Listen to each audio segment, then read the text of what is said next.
भारत में ओमिक्रॉन के 33 केस सामने आ चुके हैं, जिसमें से आधे अकेले महाराष्ट्र में दर्ज हुए हैं। शुक्रवार को देश में ओमिक्रॉन के 9 में से 7 केस महाराष्ट्र में मिले। इनमें से 3 केस मुंबई में पाए गए, जो तंजानिया, ब्रिटेन और साउथ अफ्रीका से लौटे थे। बाकी 4 केस पिंपरी चिंचवाड़ में पाए गए, जो हाल ही में एक ओमिक्रॉन संक्रमित नाइजीरियाई महिला से मिले थे। महाराष्ट्र में शुक्रवार को 7 मरीज मिले, जिनमें से 4 का वैक्सीनेशन हो चुका है, जबकि 1 मरीज को अभी सिंगल डोज लगी है। इन नए मामलों के साथ महाराष्ट्र में ओमिक्रॉन के कुल 17 केस हो गए हैं, जिसमें से 3.5 साल का एक बच्चा भी शामिल है। हालांकि महाराष्ट्र समेत देश भर में जितने भी ओमिक्रॉन संक्रमित के मामले मिले हैं, उनमें मामूली लक्षण पाए गए हैं, लेकिन महाराष्ट्र सरकार ओमिक्रॉन को लेकर पूरी गंभीरता बरत रही है। बीएमसी ने कई सारी टीमों को धारावी में तैनात किया है, वो रैपिड टेस्टिंग भी कर रही है। इसके चलते अब मुंबई पुलिस ने शनिवार और रविवार के लिए धारा 144 पूरे मुंबई शहर में लगा दी है। आपको बता दें, इस धारा का उल्लंघन किसी ने किया तो सख्ती से कार्रवाई मुंबई पुलिस कर सकती है। जो मुख्य कारण इसके बताए जा रहे हैं, ओमिक्रॉन का खतरा तो है ही, लेकिन एआईएमआईएम की एक बहुत ही बड़ी रैली आज मुंबई में होनी है, जिसके लिए मुंबई पुलिस ने पहले ही परमिशन नहीं दी थी। इसे तिरंगा यात्रा का नाम दिया जा रहा है। असदुद्दीन ओवैसी और एआईएमआईएम के कई सारे जो कार्यकर्ता मुंबई पहुंच रहे हैं, और इसका जो सीधा खतरा है वो कोविड केसेस के चलते हो सकता है। दूसरी अगर जो बात करूं तो संजय राउत ने अपशब्द का इस्तेमाल बीजेपी के लिए किया है, तो बीजेपी भी आज मुंबई में अलग अलग जगहों पर प्रोटेस्ट करने वाली थी। तो कई सारे ये जो कारण है जिसके चलते मुंबई पुलिस ने शनिवार और रविवार के लिए धारा 144 पूरे शहर में लगा दी है। देश में भले ही ओमिक्रॉन के सिर्फ 33 ही केस सामने आए हैं, लेकिन एक्सपर्ट्स ओमिक्रॉन को लेकर पहले ही चेतावनी दे चुके हैं कि सावधानी हटी, दुर्घटना घटी। ऐसे में कोरोना के प्रति लापरवाही अब सरकार के लिए भी चिंता का सबब बन रही है। हमने सबने मास्क पहना, खूब पहना, हम डर गए।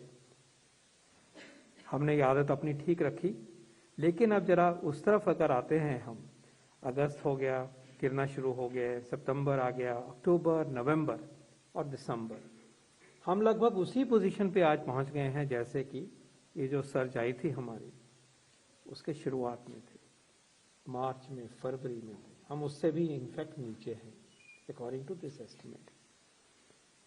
तो इन अ वे हम एक डेंजर जोन में फिर आ गए हैं, technically speaking. From this point of view, from a protection capability, from the point of view of the protection capability, we are now operating at a low level, an unacceptable level, and a risky level. ये आपके सामने दिखाई दे रहा है।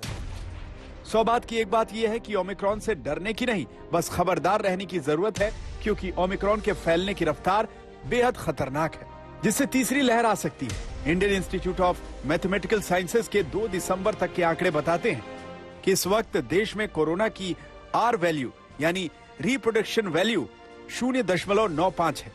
5 राज्यों तेलंगाना, ओडिशा, जम्मू कश्मीर, कर्नाटक और मिजोरम में are value अभी भी 1 से ऊपर है। देश में मिजोरम में आर वैल्यू सबसे ज्यादा है, जहां लगातार 3 हफ्तों से आर वैल्यू 1 से ऊपर बनी हुई है। कर्नाटक में 1 हफ्ते के दौरान आर वैल्यू 0.94 से बढ़कर 1.09 हो गई है। तेलंगाना, जम्मू कश्मीर, महाराष्ट्र, हिमाचल प्रदेश और तमिलनाडु में भी आर वैल्यू बढ़ी है।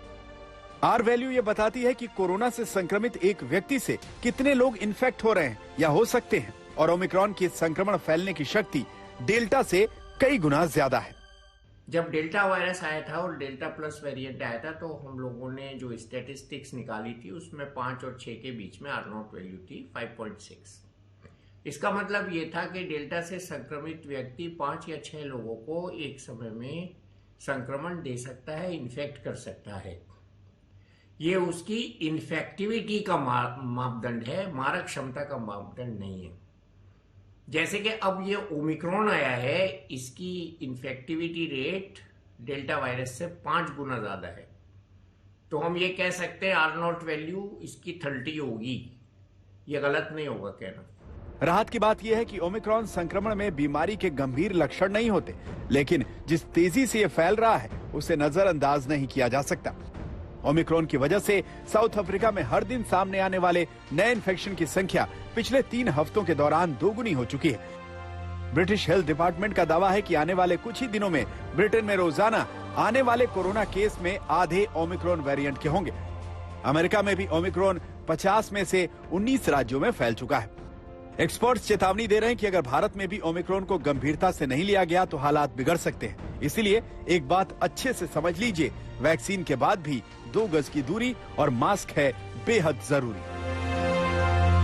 ओमिक्रॉन के डर के चलते उत्तर प्रदेश में चिंताएं बढ़ गई हैं, लगातार बैठकें हो रही हैं। मैं इस वक्त जहां मौजूद हूं, ये कोविड कमांड सेंटर, यहां का लखनऊ डीएम ने बड़ी बैठक ली है, जिसमें कई डिसीजंस लिए गए हैं, जिनमें 50 मीटर यानी 50 मीटर के दायरे तक अब मिनी कंटेनमेंट जोन रहेगा। जहां पर भी केसेस पाए जाएंगे, बांस बल्लियों के बजाय रिबन से घेर दिया जाएगा घर को। संबंधित संक्रमित के घर के अगल बगल वाले मकान दायरे में होंगे। सभी की जांच, कॉन्टैक्ट ट्रेसिंग की जाएगी। रिपोर्ट आने तक ये निगरानी रहेगी। पॉजिटिव व्यक्ति पृथकवास में रहेगा। नियम तोड़े जाने पर कानूनी कार्रवाई भी होगी और यदि पॉजिटिव व्यक्ति नजर बचाकर बाहर निकला तो मुकदमा भी दर्ज हो सकता है। इसके अलावा मैं आपको बता दूं कि मॉक ड्रिल से कोरोना की तीसरी लहर को परखेंगे, यानी कि जब ऑफिसर्स मॉक ड्रिल पर निकलेंगे। फिलहाल उत्तर प्रदेश में अभी तक ओमिक्रॉन वेरिएंट का कोई केस नहीं आया है, पर जिस तरह से बैठकें चल रही हैं, मुस्तैदी प्रशासन की तरफ से और सरकार की तरफ से बढ़ा दी गई है। कैमरामैन संजय के साथ समर्थ श्रीवास्तव, आज तक।